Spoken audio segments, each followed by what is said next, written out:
Been talking about the fact that we do not have buying power as a country.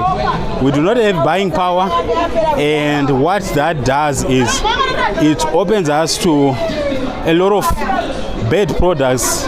We're talking about the issue that we have so many counterfeits in our industry, and that affects the ultimate experience of how one experience technology. So for me, I think we have to take small steps towards adopting these international technologies, because at the end of the day we are going to have poor experience because of the deal that we are given due to our ability to pay for such services. Yeah, so that's my take on our need for these in international services, which are very good.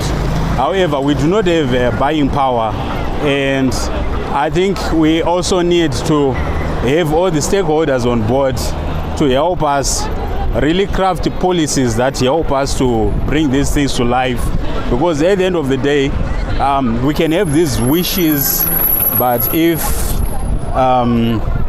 we do not have the money to support these technologies, then we are still going to have them living one by one.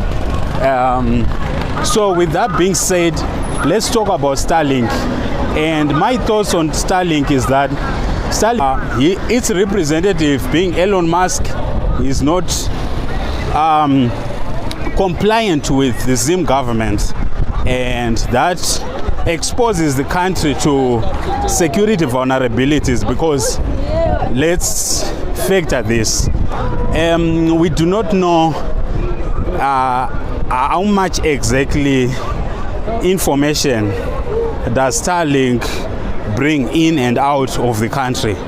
And for me, I used to ask myself why really we do not want to have Starlink, but I think I finally got it. I finally got the point that maybe we haven't, thoroughly researched how secure we can have Starlink operating in Zimbabwe.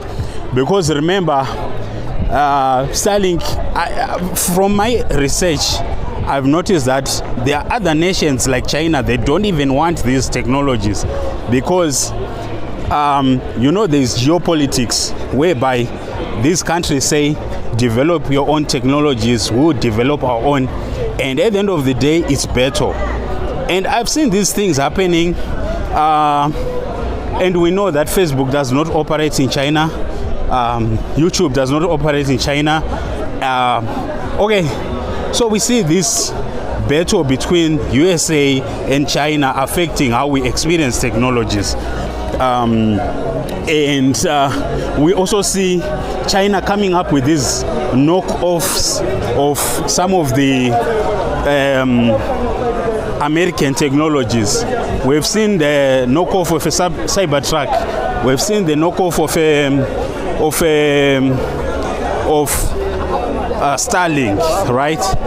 And because of this ongoing battle that we have experienced between USA and China, we have so many speculations as to why exactly we are not having Starlink. But from my point of view, I think we are not having Starlink simply because we do not have the capacity to deal with threats that we can be exposed to. So in my own opinion, our government is still studying how exactly they can make people safe from using Starlink.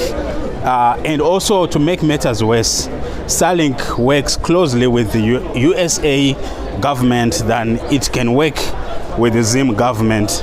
So I do understand when Potra says he's taking his time to consider Starlink's application, because they really have to consider what kind of information is going to be brought by this technology or by this the whole mechanism, and also we have to see what information goes out.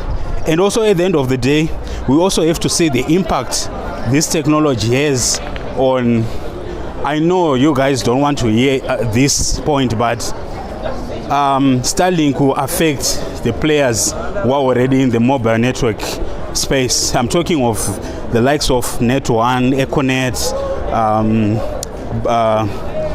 all these Dandemtantes. They are going to be affected by Starlink.